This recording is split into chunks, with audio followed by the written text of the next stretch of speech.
Hello, everyone. Welcome to Canadian music in the 80s and 90s and more.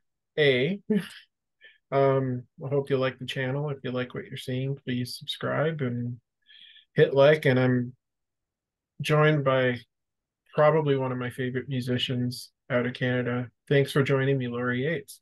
Oh, thank you for having me. I've just lost my picture here. Oh, I'm You sorry. know I have. I've just started off with a gallop. You can hear me though, right? I can hear you just fine, and I can see Yeah. you, so You can see me, huh? Oh, you can I see I'm can. following around. Very embarrassingly. Oh, it's quite all I'd be right. an expert at this by now, or all of us are experts from our Zoom days. Okay, I'm afraid to. How the heck do I get out of this? Well, I guess Um, I guess that's one of the things about the changing industry these days. You can use tools like this to. yeah. I mean, I thought I was okay. Back to meeting with that. All right. Okay, that's embarrassing. It's not. It's not. It happens to the best of us. Okay. For people, I'm not going to ask how old you are. I know I'm in my 50s now. It's probably a bit of a struggle to do some of this stuff. Yeah. Um, Well, I'm totally fine with saying how old I'm going to be 63 this September 27th. So yeah, oh, okay. I've entered my what fourth decade as a professional musician. So I say that loud and proud for all the young women to As you know that. should. As you should. Yeah. It's great. Yeah. I'm also. I don't want to put any pressure on you, but you should feel honored because you're the first female artist I've been able to talk to. Really?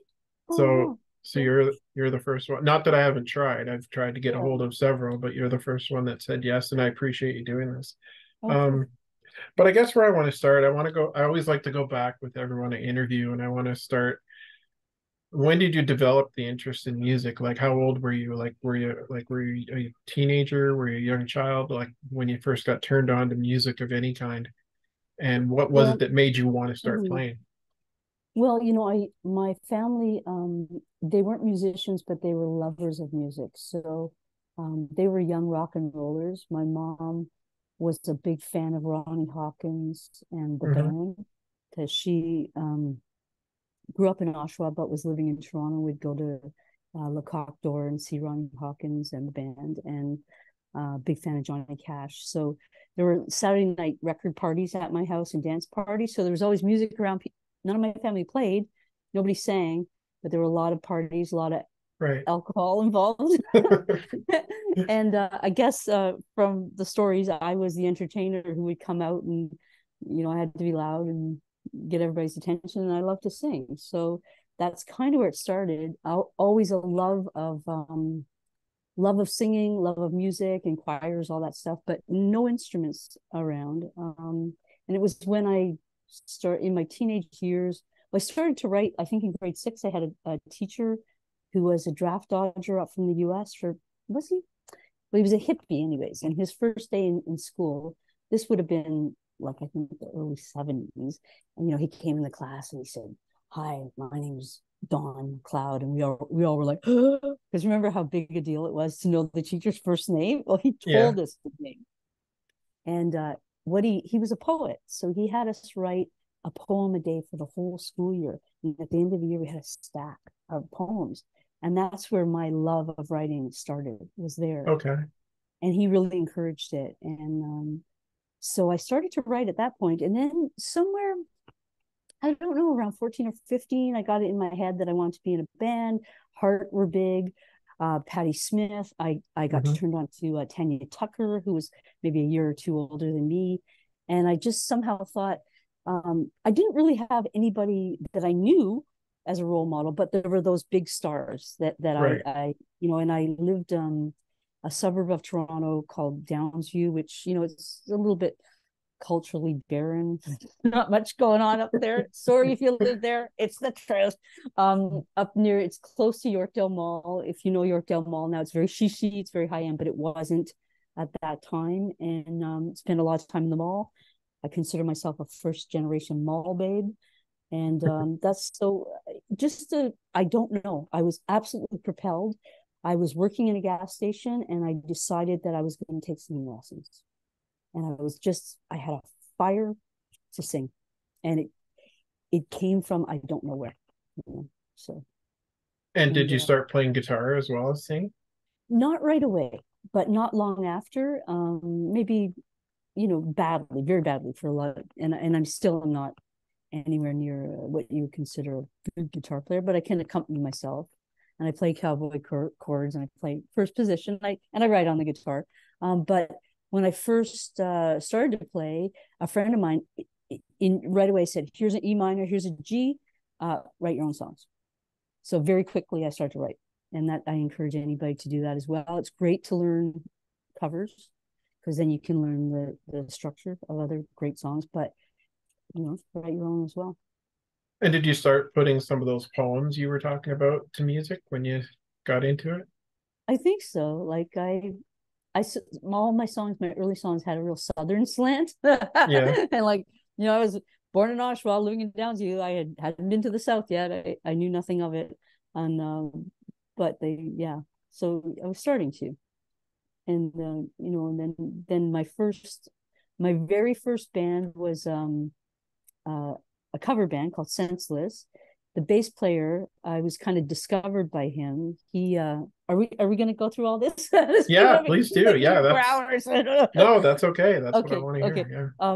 Uh, he there was a party. It was a big old farmhouse at Jane and Highway 7, run down farmhouse, and there was a party. So there was a huge party in every room. Something else was going on, and there was a PA set up. And I started to sing, and all of a sudden these guys were coming in the room, and this guy standing there, and he's listening to me, and he's like, "Hey, you know, maybe you can sing." And I think I was about like 17 or 18 years old, and again, just this burning desire, like I could think of nothing else. Like that's all I wanted to do, but I didn't know where to connect with musicians. Like I just didn't know where to find them. And it turned out that he had been the bass player for Lighthouse. It was Louis Yaknin.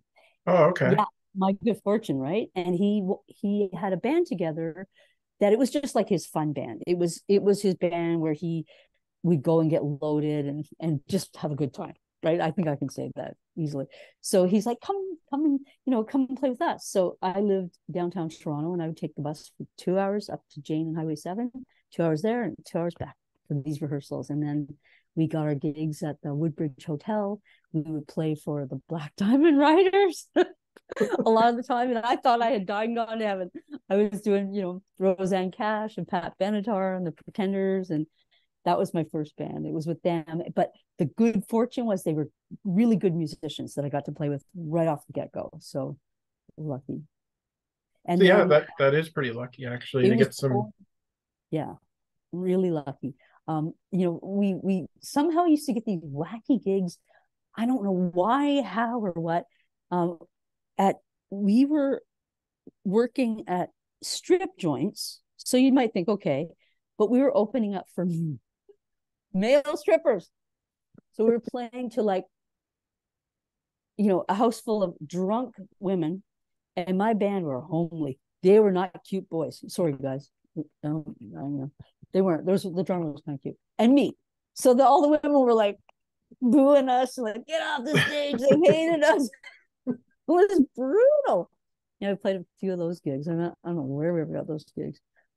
But from there, I joined another band, a downtown band, an original band at the same time. So I started to write with them called The Last Resorts. And so I was playing both bands. I think I was about 20 at that point.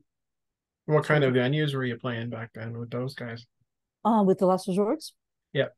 well, we were playing like we played Larry's Hideaway a lot, Hmm. which was kind of a punk rock and roll bar downtown Toronto on College Street or Carlton, I guess.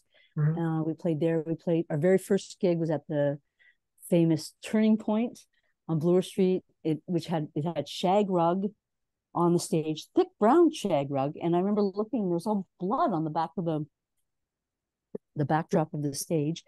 It was kind of a historic punk bar. I didn't really know. We were kind of a a poppy punk band, I would say. And Hmm. I was always wearing cowboy shirts, and I was always like kind of popping down. And I was a little too happy for the whole punk thing. I was miserable, but my singing thing was a little punk, was a little too happy.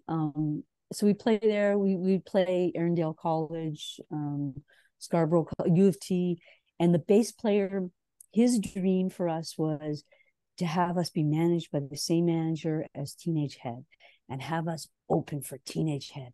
And my band that I loved was Teenage Head, Frankie Venom. That's Hmm. who I came up on, and just to see the, the showmanship and the band, and what a, like, wow, right? So we got to open for them at Arundel College, and we made a recording, and now I'm in the midst of we're going to release that this year because it's only ever been demos.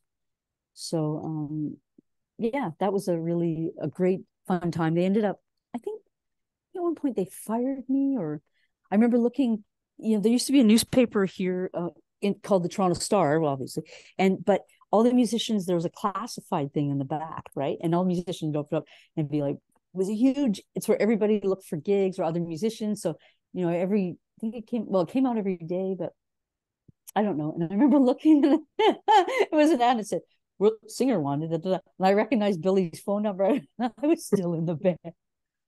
Good little buggers, brats.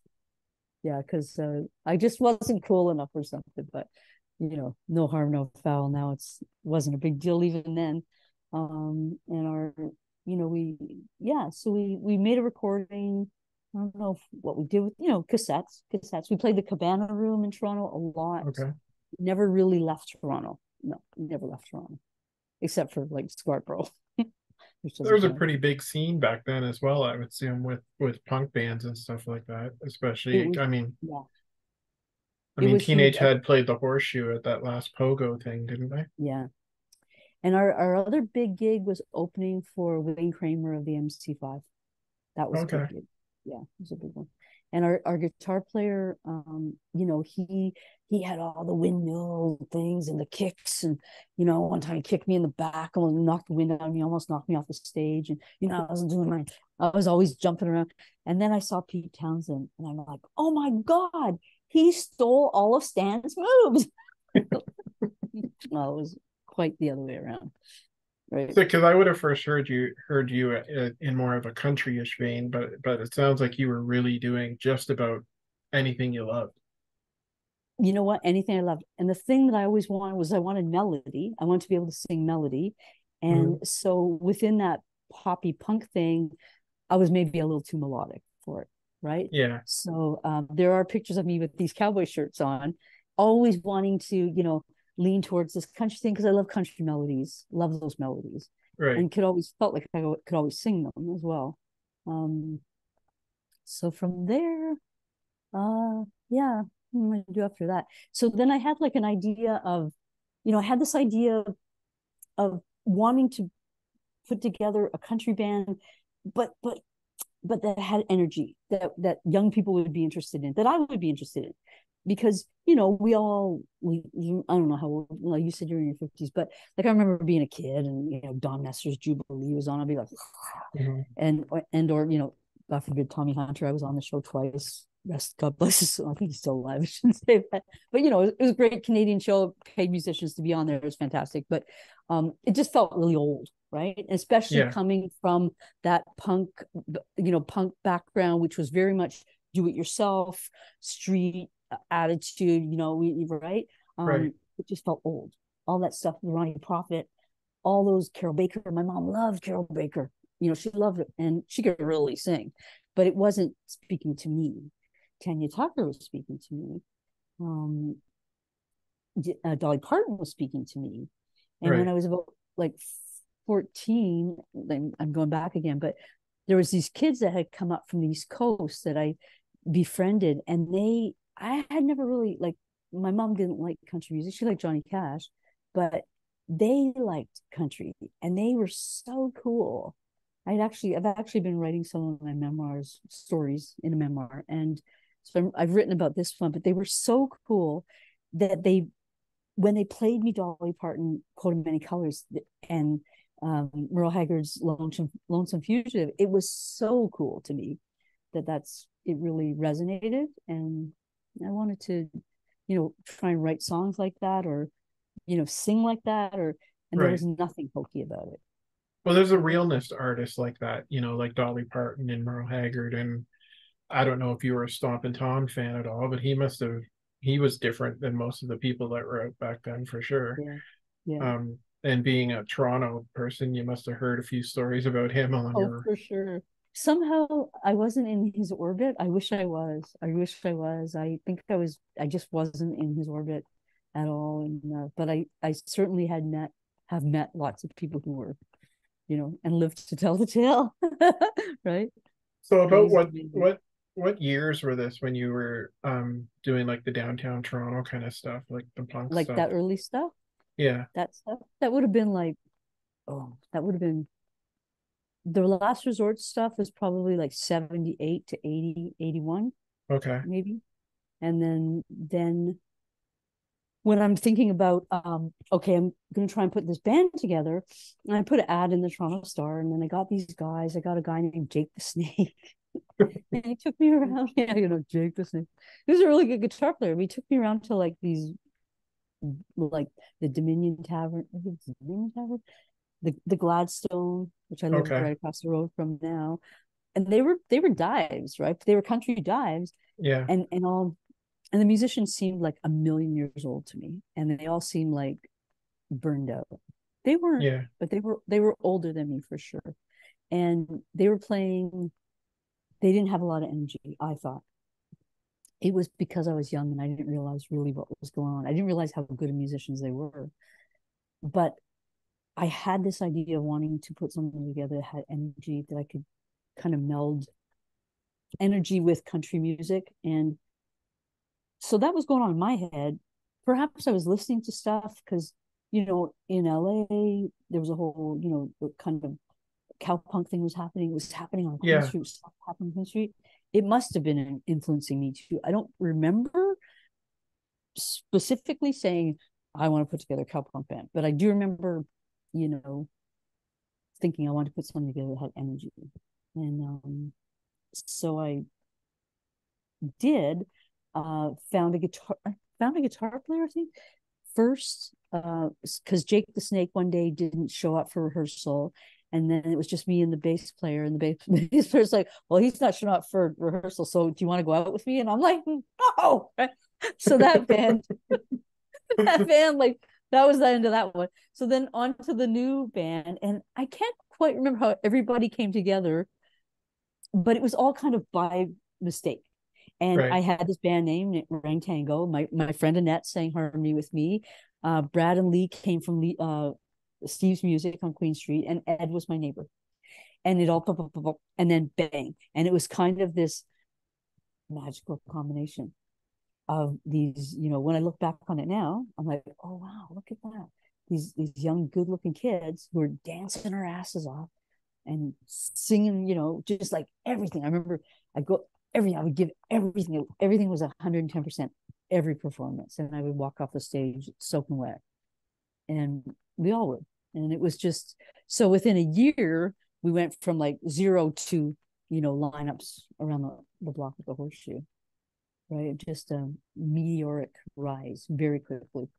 And it was, it was a matter of chemistry and kind of what we were playing, because we were doing, we were doing like Wanda Jackson, a lot of Wanda Jackson, and Hmm. I had gone into this this record store on Queen Street there was a famous kind of DJ guy called Daddy Cool, and I said, I have this idea of, I want to put this band together, and he said, I'm gonna make you a tape, and he made me a tape of all these female rockabilly singers, Janice Okay. Martin, Wanda Jackson, a few I can't, Brenda Lee, Brenda Lee's probably my favorite singer.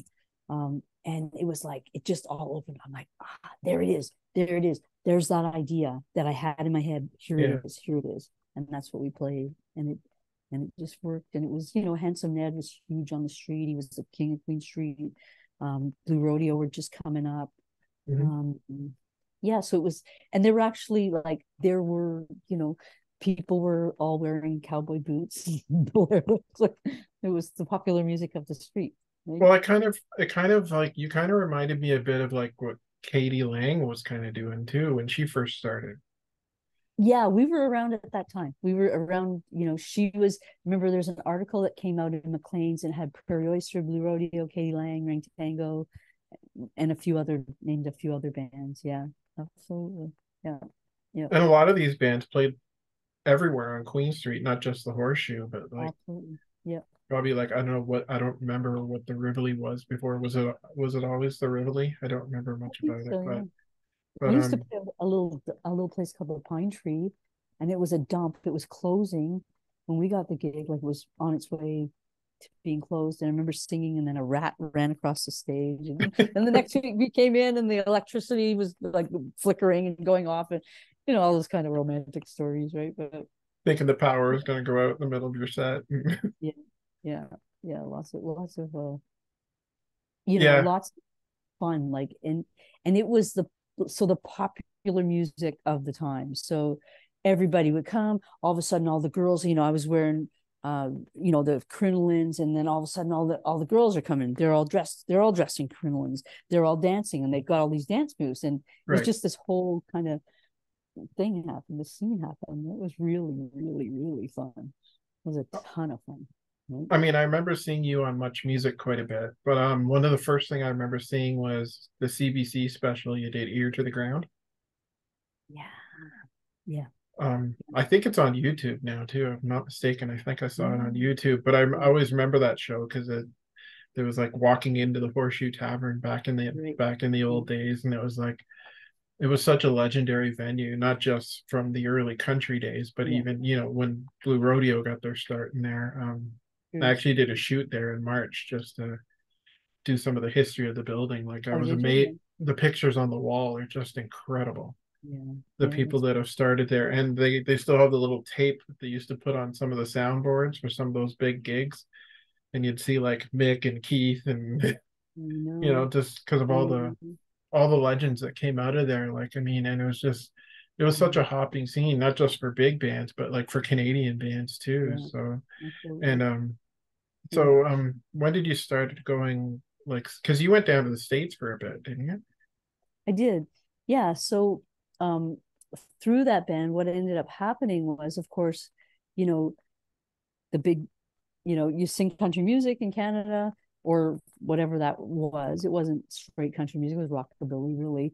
And then the Yeah, majors came. They came from Nashville, they came from New York, and they were like, we really, really love you, and we really want you to come, but we're not really sure about your band. And it was like, oh no, not that thing. No, no. And it's the fated, terrible, the yeah. thing you never want to have happen. You really don't, right? And I remember going to do a session in Nashville the first time I was there, and they set me up with Marty Stewart to play mandolin. And Oh wow, he said, they think that you're the next Lone Justice. Remember the band Lone I Justice? do. Yeah, Yeah, and I love them. They were big mentors. Maria McKee, like, I remember sure. seeing them. They just blew me away. Um, and he said they're fixing to have your career be like Lone Justice. He said they're going to try and get you away from your band. He said you have to fight like crazy to hold on to your band. And I said I will. And the pressure was so kind of incredible that I couldn't hold on to my band. And it came down to an ultimatum of, you take this deal, do you want this American deal, or you can just go back home with nothing. And so I Yeah, I took the deal, right? And I really regretted it. I have to say, I really regretted it, and thought many times over that I had made the wrong decision. And but hindsight's 2020 as well. And I also thought that a lot of experiences wouldn't have happened, and I wouldn't have learned a lot of things hadn't I taken it. right. But I wish there would have been another way, or I wish I would have been a little bit older or stronger to say, no, I'm holding tight and it's gonna, but such is life, right? But you also don't want to sit there and go, you won't want to be like, what if, what if I Well, didn't do that? What would have happened? Like, yeah, and I really, it was so at that time in Canada with the American, it had Katie Lang had gone down there, and mhm, then it was me with the big deals, the big American deals. right. And the deal I had was like, it was Sony Nashville Worldwide. It was a big American deal. Yeah, And so there was a lot of pressure. And I, with record deals, they lead you to believe that you have some choice and you have some power. But until you sell a gazillion records, you ain't got no power. You Yeah. really don't. You might have the power to say no, and I'm walking away, but you don't. I mean, at least I didn't. And it was really overwhelming for me.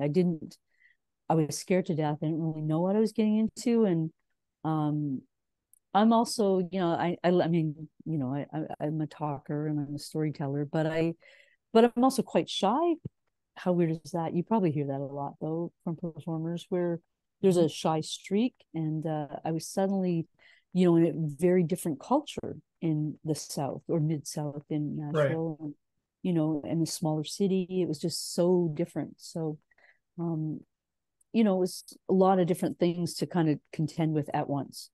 That, I look at my younger self and I'm like, oh, I wish I was, but at the same time, no, I didn't want to be someone who said, I wish I would have. I wish I would have. I Yeah. thought, no, you have to take the chance. And if you fall flat on your ass, then you fall flat on your ass. That's all there is At to it. least you knew you tried it, right? To Yeah, see absolutely. you went and saw what it was about, and it's part of your education too, I guess. Absolutely. Yeah. Learning And how part it of it, happens. part of going down there was I got to write with these great writers. And Yeah. like I got this education that I would never have gotten. I wouldn't have gotten it if hadn't taken the chance. And part of it was the A&R guy that I had, Larry Hamby. He was hell bent on introducing me kind of to the like the tail end of old Nashville, because it was kind of starting to, it wasn't long after that that Tammy Wynette passed away and Billy Okay. Sherrill passed away, and he introduced me to all those people. He took me around. Now he was a Right. bit of a wildcat, and they were not in, I remember he took me to meet Billy Sherrill, and I was so flipped out that I couldn't even wrap my head around the fact that I was Yeah. going to go. Like now I think about it, I'm like, well, if I could only meet him now I could have a conversation with him 30 years later. Yeah. But then I was just like, my eyes were like, and we sat down and he looked at Larry and he looked at me and he said, Larry, who the hell are you bringing me now? Right? And he said, Larry, last week you brought me a stripper named Candy. Candy came. He said, who the hell is this? And I'm sitting there like this, right? And he said, there's only one redhead in Nashville, and that's Reba. Hmm. And that was it. And I thought, oh shit, I'm in trouble, man. So that's my song, Trouble in the Country, is about. He's in my second verse. Oh, there's your Because he cat. was he was not nice. He was not nice. We woke him up from a nap or something, and he was not impressed with me, not impressed with Larry, and but I got to meet him. Oh, there's Oscar. So how long were you down there for? On and off a couple of years, and they really wanted me to move there, but I was very attached to my family, and I couldn't leave my family, my mom and my brother, and I was not ambitious enough to move there. Like, I just Right. didn't have the kind of ambition and ego needed to be a solo artist, a la Madonna. I just didn't Yeah. have it. You needed it to be like, I'm gonna go for it. Being at that office, I would see young women daily at the front desk trying to get in to talk to the A&R guys, and they were just like begging to get in there, I'd be thinking, my God, I already got the deal, and what the heck, like I saw how hard it was. Um, I'd already gotten more than my foot in the door, Right. but then the next 10 hurdles were going to be to try and get a hit record, right? And that was, but I kind of, once I saw what it was, I didn't really want it. I didn't really want it from there. It Yeah. wasn't really where I belonged properly. Yeah. And it wasn't like it is now where you can go the indie route, I guess. Like, I mean, you kind of, if you were going to get your stuff out there, you had to get on with a label, right? It seemed to be, yeah. Yeah. I mean, this was pre-grunge. This was pre-grunge, right? But So country was taken off at the time too, wasn't it? Like, I mean, the Randy Travises and the Dwight yeah, Yoakams and the Steve Earles had already taken off and really yeah, turned country into a more yeah, popular direction at the yeah, time. So I guess there was a lot of demand for yeah. to When find the the first next thing, I guess.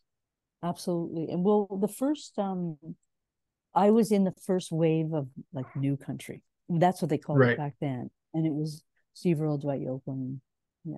And then when I was kind of leaving Nashville, Clint Black was huge. So it was Okay. that it had gone to kind of hat country a bit, right? And this So was this before Garth Brooks got really big too. yeah, yep, yep. And he changed everything. And then of course Shania really changed everything. Yeah. Because you had to be gorgeous. You just looks for Yeah. everything, right? Which I mean, I was cute enough. I was okay there, but it never used to. Country used to be the last bastion of ugly people. You could be all like, Yeah. you didn't. It wasn't about looks. That's what pop music was about, right? It was before videos, I guess, too, right? Yeah, So, yeah, uh, yeah. It sure was. But there was yeah, Nashville Now, right? And all the Nashville Network or whatever it was. Yeah, yeah. And then, I mean, shortly after that, like the Garth Brooks and Shania started out selling every kind of music, yeah, not just absolutely. country. It was out. Yeah, It was in the mainstream. It was right in yeah, everybody's face. And yeah, yeah. so, what made you come back to Canada? Like, other than you were missing, Well, um, it wasn't I what you was wanted, I guess. well, stylistically, it wasn't because Yeah. I was in a weird rock between a hard place. What the record that I made down there, fantastic musicians. It Hmm. was like playing with a record, um, Yeah.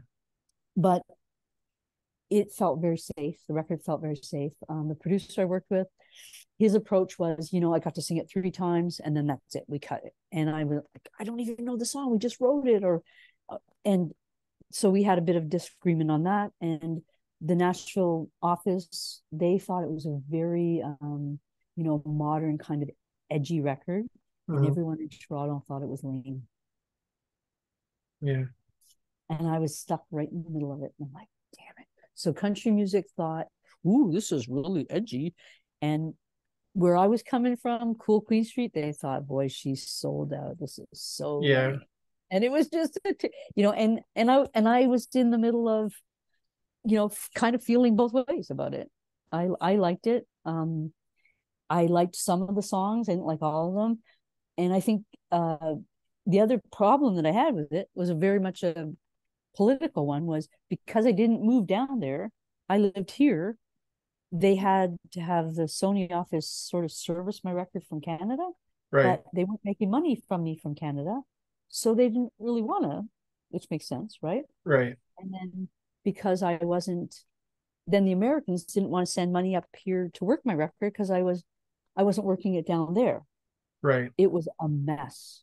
It was a mess. It Yeah. was really a mess. It was quite a mess. And it ended up unfortunately not even doing what it could have done. The little it could have done, Right. it yeah, kind of the ball got dropped quite a few ways. And But probably, but whatever. It works out the way it does, the way it's supposed to. And I yeah. remember thinking now, like, I'm like, did anybody tell me that, you really need to move here if you want this record to work? Yeah. That's, yes, yeah, you have Well, I to. found at that time maybe the country music down there was really starting to get overproduced, like really heavy production values. There wasn't the country music to me growing up was always the rawness to it. You know what I mean? Yeah, It wasn't overproduced, and that's kind of what made it what it was. Like you heard all those stories about how George Jones could do these vocals in one take, yeah, not sing it yeah, like 100 times like some people do and right. take the best That's true. ones out of it. You know what I Yeah, mean? Stuff like yeah, that. But I was thinking maybe you didn't really want to get pigeonholed into the country thing because you seem to be into a lot of different kinds of music. Like it's not just yeah, country for you. You like all kinds of stuff. that's true. Well, that's true. I guess yeah, and I mean, that I guess that's probably true. Um, and is true. I know it now, it's true, and it has been true for a while. And I guess maybe then it was true. Right. I know, I grew up with the last name Lori and Lee till I was about 10. And then I took on my stepfather's name, Lori Yates, right? So Mhm. when I was in Nashville, they were calling me Lori Lee Okay. because everybody has a last name like that. And I was kind of digging. I was like, yeah, I'm Lori Lee. And then for a while, because I was Lori Lee, Yeah. but like I was not really ever Lori Lee since when I was 10. Right. And then for a while they were calling me Lori Lee Yates, if you can figure that one out. And they were Okay. going to name the record that. But somebody in their wisdom said, absolutely not. Try saying that 3 times when you're drunk, and you can't, or you just can't say it. And um, plus, it would have pigeonholed me, and that's Yeah. what it was. It was a guy from New York that said Right. that. And we did a photo shoot. The photo shoot stopped, and I went and I put on my leather jacket. And he said to me, "My God, why didn't you let me take pictures of you with that leather jacket? That's you." And I said, "I don't know. I don't know." Right. Right. And it did. It felt very like a little claustrophobic stylistically, and it was. It was. Yeah. Um, and I just felt like as a writer, I just really wanted to be a writer. I wanted to be a performer, and that probably was a little too limiting for where what I wanted to do. Right. Yeah, And did you find more freedom when you came back to Canada to do more what you wanted, or? yeah, yeah. I did. I mean, I had to kind of lick my wounds. I was the fallen star there Right. for a while, right? And but Virgin Music came around, and they Right. were, Doug Chappelle, and yeah, that Breaking Point record, I think I put every style that I knew on there, because I'm like, look, I can write like this. Look, I can write like that, and made it with Colin Linden, the great Colin Linden, and John Wynott, with David Baxter and Basil Donovan playing on it, and Richard Bell. Right. Rick Danko sang on it. Oh wow, that's awesome. Yeah, he sang on Rebel Angel. And we went down to Bearsville to mix it. And But that stylistically, it's kind of a little all over the map, um, because I wanted to show off my writing, Right. and also I've always done this thing with country soul that I've been interested in. Right. Um, so and it, again, it kind of like it did well for me Right. personally, stylistically. The record companies didn't know what to do with it. They were like, "Oh, I'm not really sure." Yeah. They like I had Rick Danko singing harmony on a song, and they didn't release it. Wow. Like you figured that'd be a selling point Yeah, to have a we guy of that had, stature on your record. yeah. So There was even Jim Cuddy sang harmony on one. They never highlighted it. It was, again, a political situation happening right. that had nothing to do with the music at all. It was totally back office politics happening. Yeah, unfortunately. What was the Yeah. touring thing like when you came back from Canada? Like I saw you played with Blue Rodeo a few times or toured with them, and Mm-hmm. I mean touring with guys like that can't hurt because I know they're always at least fans of their opening acts. Every time I've seen them, they've always invited their opening Oh act on yeah, stage to jam with them at the end of their shows, which I've always found incredible. yeah. Well, of course they're always great. At one point they invited me into the studio to sing on one of their early records. It was, I can't remember now. Wouldn't have been Outskirts or It was Outskirts. But or try it. Like, there's no way anybody can sing harmony in between Jim and Craig. Like, yeah, especially me. Like, I'm not a harmony singer. I'm terrible at harmony, and I was like lost. But they were nice about it. And then they had at one point, they had myself, Molly Johnson, and Tabby Johnson on tour with them, and we were like the backup singers. We would sing harmony for them, and then they would have us come out front and sing. I would always do Carmelita and one of my own tunes. But again, me standing in the middle of like these two powerhouse singers. yeah, And I'm like, what should I sing? I'll just sing the octave. It was like hilarious to me. But they were yeah. always Molly was a great singer. Is a great oh singer. God. I mean, the Infidels can't go wrong. Oh And yeah, man. didn't she sing with Tom Cochrane too for a bit? Oh yeah, that's her. Yeah, Yeah. that's her. Um, and so Blue Rodeo just celebrated 5 days in May, right? 30 years. And like Oh, when that record was being recorded, I was in the upstairs room listening to it. I was there. I was there the whole time they were making it. I remember waking up and there was a peacock in the window. I'm like, well, I feel like I'm on a rock star's farm. Wait a sec, I am on a rock star's farm. There's a I've heard peacock. stories about how they recorded that record too. Like it was basically in a farmhouse, and Yeah. you take a song like Bad Timing, you can hear how ratty that piano was. Like I don't know what kind of piano it is. It sounds like one of those upright pianos that be in your school Yeah, I think it was. that's like a Yeah, 1,000 years old, and it yeah, just sounds yeah, like that. And it's such a real sounding record. yeah. There's a lot of magic there. A lot of magic. It was pretty. It was a really magical time. Yeah, it was a really, really fun time. Fun time to be involved in. They didn't ask me to sing on that one. After my harmony experience a few years back. They're like, no, we're not asking her again, which was fine. Yeah, But it was a that's it. good time for Canadian music too, I think, because I think Much Music was really doing a lot for Canadian music back then too. I Mm-hmm. always talk Mm-hmm. about them a lot because I really like the way they used to be. Like they would play anything. It didn't matter Yeah, what it was. If you were a yeah, Canadian act and you had a video, they would support you. yeah. That's true for sure. For sure. Are they still around? Much music? No, well, No, they're I don't know. not. Maybe not. It's definitely not what it used to be. That's for Mm, sure. mm. I've always been told it's when Bell took over, it really changed. I see. Like Yeah. after Bell took over all that, the building basically, the 299 Queen West, Oh, everything got okay. corporate. And, like, I mean, I remember watching Much Music in afternoons where you'd see New Kids on the Block followed by Blue Rodeo. Yeah. Yeah. It Yeah. didn't Yeah. matter who you were. If you were Canadian and you had a, like, you remember Pursuit of Happiness? Sure. Oh yeah. That Of course. terrible video for I'm an Adult Now, they played the hell out of that.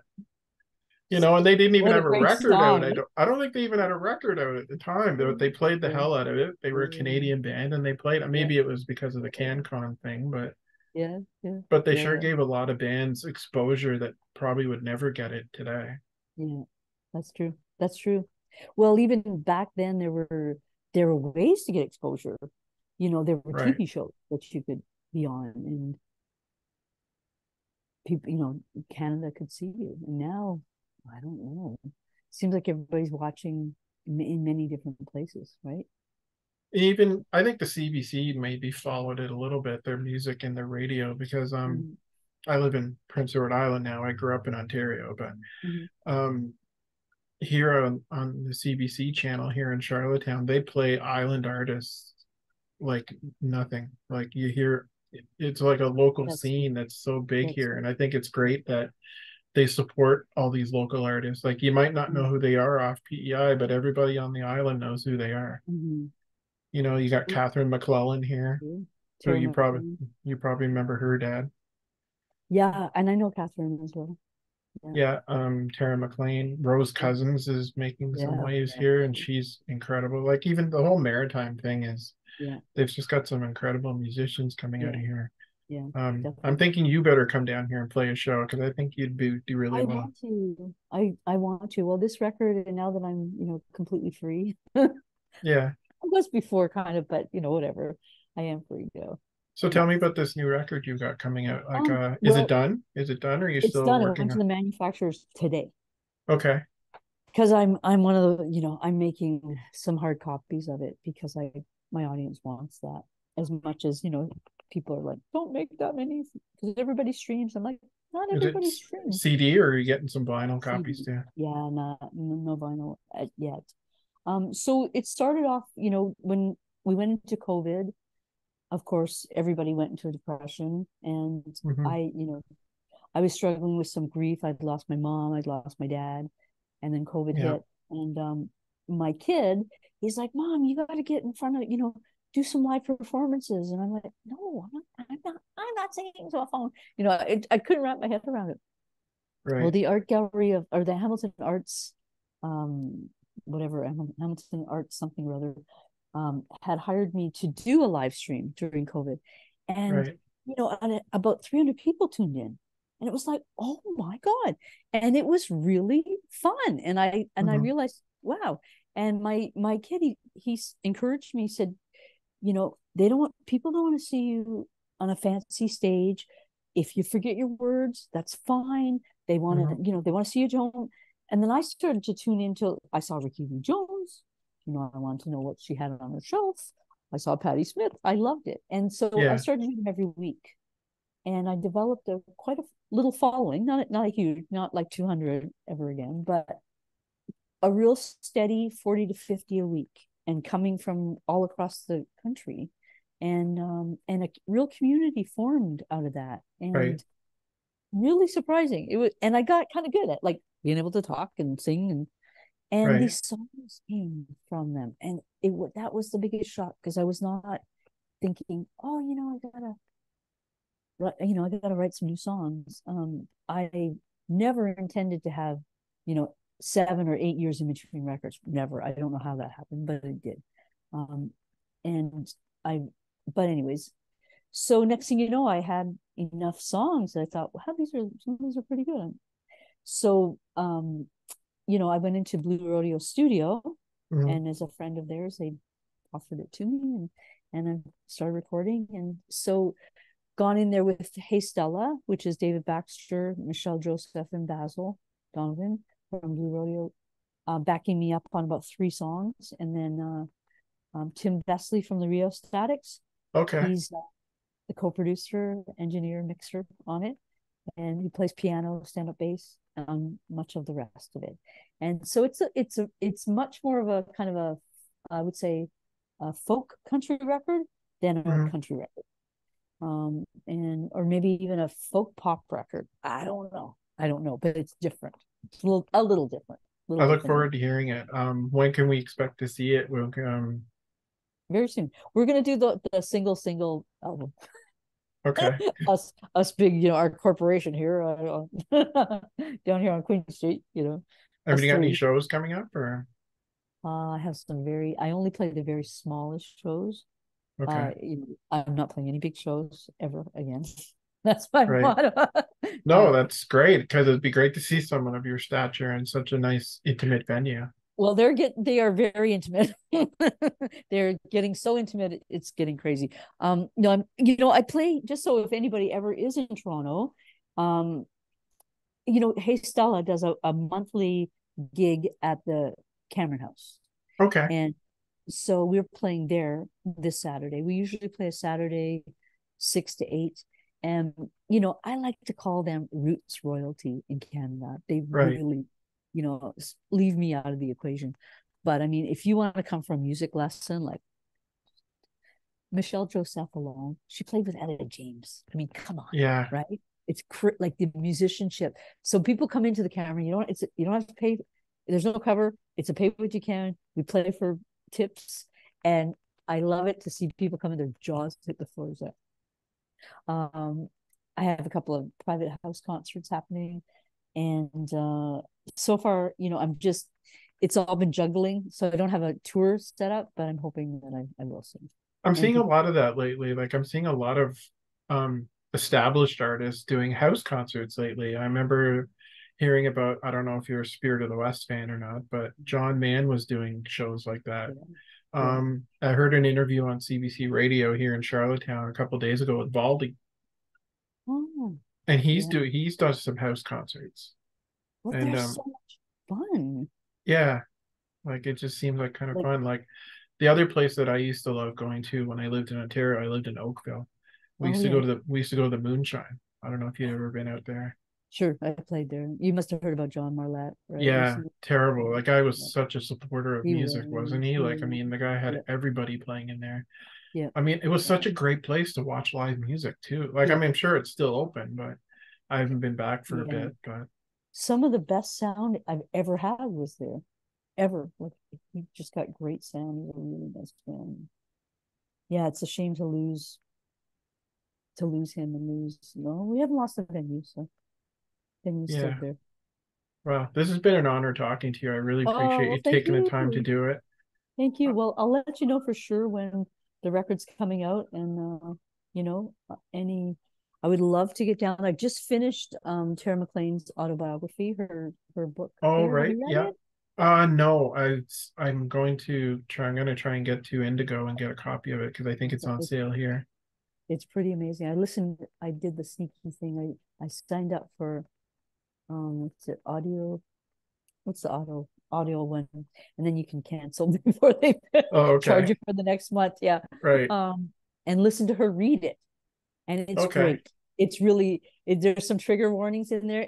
Got some heavy content, but what a Yeah. brave warrior, and really great. And I thought, wow, her for the music biz stuff, we've had completely opposite experiences. Completely opposite. Like Yeah. she's had, yeah, completely opposite. Which I'm like, wow. So I, during COVID as well, I started to write my memoirs, which I guess everybody does at a certain point. Sounds ridiculous and pompous, but I am as Oh, but well. there'd be Yeah. you probably got some great insight and stuff like that. Yeah, Like I maybe. If nothing else, I thought, well, I can put them in a vault for my kid when he's 50 years old and I'm long gone, well, right? I've interviewed Blair Packham a couple of times, if you Yeah. remember him.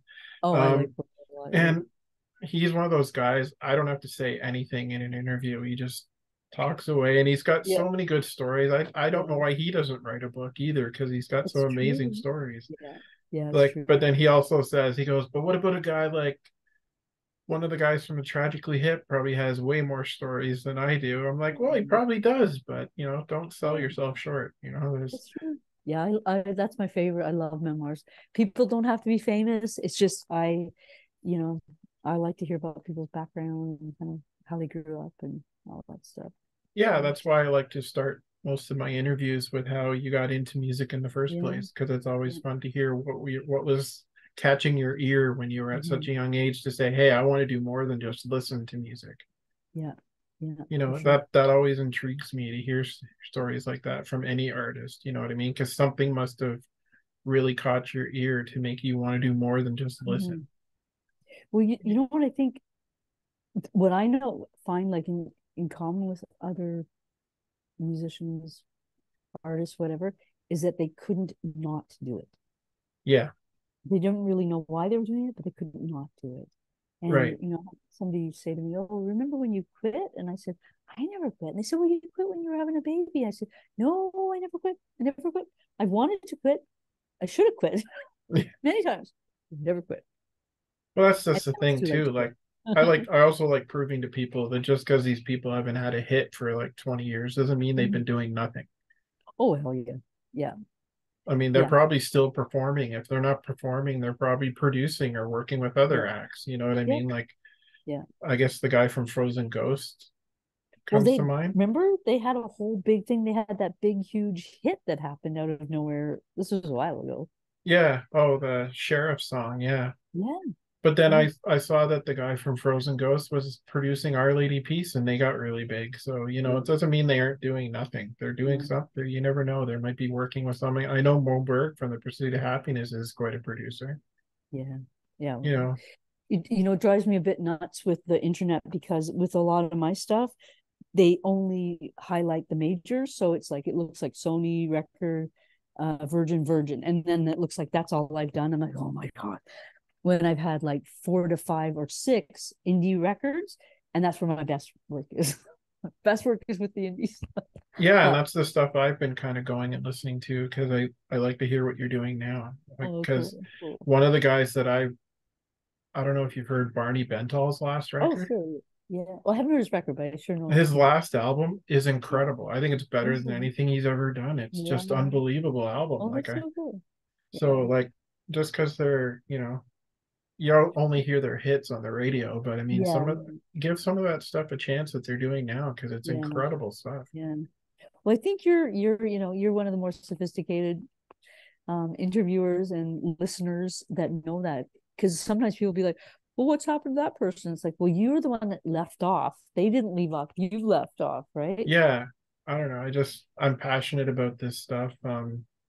I'm really excited to be talking to musicians that I really became a fan of when I was younger. I was never able to get, because of the way things are now, I'm able to do this. I'm Yeah. not getting paid for it, but it's Yeah. fun. And I don't know where it's going to lead, but I've talked to so many people I never dreamt I'd ever be able to Oh, talk that's to, so you being cool. one of them. Like, it's Yeah, just that's so incredible. cool. Well, Yeah. and that is the great thing about it, isn't it? Like that it's even like that there's an accessibility to it, and it should be. Like, why not? Right? Yeah, it's great. Mm-hmm. Anyway, like I said, I can't thank you enough for joining me today. I'm going to post this as soon as I can. Feel free to share it as well. And I anytime you will. want to promote something, please feel I free to will. throw it my way and I'll throw it I up definitely will. because I have a Facebook group to go with this too. Okay. Okay. Yeah, So I just did this writers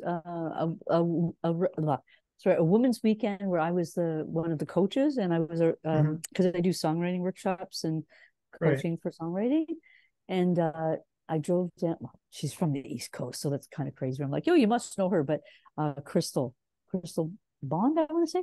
But I'm like, hey, get me a gig down there. Get me a gig, Crystal. I want to come down. I want to come down. Yeah. Right? She's like, yeah, I'll get you a gig. I'm like, okay. Oh, Okay. that's awesome. I say the I'm same glad. to you. I'll Anyway, come bearing gifts. I really appreciate you doing this. Thanks for joining me. Awesome. All All right. right. Thank you so Take much care. as well. All right. Bye Take bye. good care. Bye.